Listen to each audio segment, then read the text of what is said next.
Bonjour à tous. Si je vous montre ceci, vous vous souvenez du plaisir que vous avez eu lorsque vous avez créé cet objet, ce collier de nouilles? Le regard de vos parents à l'ouverture de ce cadeau, et peut-être le vôtre, la fierté que vous avez eue à le fabriquer, l'émotion que vous avez eue également à le faire. Voilà. Je suis Laurent Jarige. Je suis professeur de technologie sur la cité scolaire Jean Moulin à Montmorillon dans l'académie de Poitiers. Alors Chloé va vous faire passer. En 2015, un élève, William, est venu me rencontrer lors de la journée portes ouvertes de notre établissement. Avec cet élève, nous avions travaillé au sein d'un club de robotique et nous avions préparé un projet innovant autour d'une pile à combustible. Cette pile à combustible, nous sommes en 2008, cette pile à combustible, nous l'avions installée sur une voiture de modélisme et nous étions allés le présenter à différents concours. Par exemple, Expo Science Europe Budapest. Vous imaginez à la fois la fierté, mais également l'appréhension à ces élèves, ce groupe d'élèves, de prendre pour la première fois l'avion. Nous sommes en milieu rural, donc c'était vraiment la première fois que ces élèves déjà allaient à Paris et allaient prendre cet avion. Eh bien, cet élève m'a raconté, m'a expliqué et m'a dit tout ce qu'il avait retrouvé, tout ce qu'il avait pu faire dans ce club de robotique et l'impact que ça avait eu sur son orientation professionnelle. Il est aujourd'hui ingénieur dans une grande entreprise. Et c'est lui le premier qui m'a parlé de Fab Lab. Je ne connaissais pas ce mot Fab Lab. Donc c'est de là qu'est née cette idée de créer un Fab Lab au sein de notre établissement. Donc j'ai demandé à deux collègues, Frédéric Rouveteau, ici présent, professeur de sciences physiques, Yolande Martin, CPE dans notre établissement, de m'accompagner dans la construction de ce projet, dans la rédaction de ce projet. Nous l'avons ensuite soumis à notre chef d'établissement, qui était un petit peu étonné. Il a fallu la convaincre, mais ça a été relativement facile. Parce qu'avant d'être chef d'établissement, elle était enseignante en sciences de l'ingénieur. Donc c'était très important. Elle connaissait tout ce qui était fabrication numérique. Alors, on est allé donc visiter, pour monter ce dossier, des Fab Labs. Donc un Fab Lab, le Carrefour du numérique, à Paris. Donc j'ai demandé à mes collègues de m'accompagner. Les usines nouvelles à Ligugé, sur Poitiers. À cette époque, il y avait très peu de Fab Labs. On en trouvait principalement dans les grandes villes. Alors vous imaginez, à Montmorillon, en milieu rural, non, il n'y en avait pas. Alors, on a réussi à la convaincre. On a obtenu une première subvention d'établissement. Donc on a pu acheter une imprimante 3D, un scanner 3D, des microcontrôleurs, Arduino. Mais il nous manquait la machine essentielle, incontournable des Fab Labs, une graveuse laser. Donc on est allé solliciter la collectivité de rattachement, donc la grande région Nouvelle-Aquitaine, pour obtenir les fonds. On a également, de notre côté, pris contact avec le groupement des entrepreneurs du Sud-Vienne pour se faire connaître. On a participé à des concours pour obtenir, et réussi pour obtenir des fonds pour pouvoir financer nos autres équipements. Et puis enfin, le 30 mars 2017, l'inauguration de notre Fab Lab. Alors, toute cette émotion, nous étions tous réunis, les élèves, les parents, les élus, nos inspecteurs respectifs. Les élèves, eux, étaient déjà là. Ils n'avaient pas attendu l'inauguration officielle pour être déjà adhérents.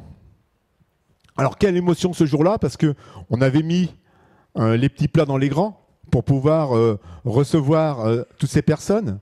Les élèves, l'émotion pour présenter le Fab Lab, leur Fab Lab, parce que c'était déjà leur Fab Lab, à toutes ces personnes. Et maintenant, depuis cette date, depuis 2017, eh bien, il faut savoir se remettre en question dans ce laboratoire d'idées. Parce que les élèves en ont. Ils viennent avec un croquis ou ils viennent avec cette idée, monsieur, est-ce qu'on pourrait faire? Alors ça va être Estelle qui veut imprimer un serpent en 3D, avec une imprimante 3D, pour faire une farce, si tu peux le montrer, pour faire une farce à ses parents. Ça va être les cadeaux aux anniversaires. Donc les cadeaux version collier de nouilles 2.0. Ça va être Chloé qui souhaite floquer un t-shirt pour sa prof de majorette. Oui, Chloé, non, j'aime bien le mot majorette. Alors les projets sont vraiment nombreux, très variés. Il y a aussi ce groupe d'élèves qui se regroupent, qui disent « Monsieur, est-ce qu'il serait possible de faire une borne d'arcade et pour l'installer dans notre Fab Lab ?» Oui, d'accord, mais vous savez comment vous allez faire? Et c'est là la richesse. La richesse d'un Fab Lab, c'est qu'on va pouvoir rechercher de l'information, on va pouvoir s'appuyer sur des personnes, parce que notre particularité, c'est que notre Fab Lab, en milieu rural, est ouvert aux adultes. Les adultes peuvent venir le vendredi après-midi pour travailler sur des projets avec des élèves. Mais c'est aussi ces adultes qui vont venir pour proposer des projets à des élèves. Notre secrétaire de direction, qui n'a pas à avoir récupéré un dessin de Noah, un élève adhérent, souhaite que ce dessin soit gravé sur des ardoises en guise de cadeau au départ de nos personnels. Donc ces ardoises ont été remises hier à ces personnels. Mais également une correspondance, une personne qui organise un comité de jumelage entre la ville de Montmorion et une ville polonaise et qui souhaitait graver des vers. Donc ce travail a été confié à Enzo, un élève un petit peu discret, pas forcément en réussite scolaire, mais également très motivé et qui a un certain don pour le numérique. Et il a même été chargé de les remettre le jour de la cérémonie. Alors vous imaginez pour lui, cet élève, ses parents présents ce jour-là, quelle fierté ils ont eu de voir Enzo remettre ses vers. Voilà, c'est autant d'exemples qui se créent dans ce Fab Lab, d'objets qui se créent dans ce Fab Lab. Mais c'est aussi la participation à des concours. Un groupe d'élèves cette année, avec leur poulailler connecté, ont reçu 2 prix. Un prix à Fête de la Science et un prix sur le dispositif Yes We Code, où leur projet a été primé sur la partie sécurité. Voilà. Donc, qu'est-ce qu'on peut dire aujourd'hui? Eh bien, un Fab Lab, ça demande énormément d'investissement, tant humain que matériel, mais ça vaut vraiment le coup. Si nous sommes motivés, nous les animateurs, les élèves le sont. Et ils nous le rendent bien. Mais également, je suis un petit peu perdu. Bon, je vais... les élèves... Bon, excusez-moi. Les élèves nous le rendent bien. Non, de toute manière, il va falloir bientôt conclure. Je vais essayer de terminer. Le Fab Lab, oui, ce qu'on peut dire, c'est que ça fonctionne. D'ailleurs, 3 projets sont présentés aujourd'hui.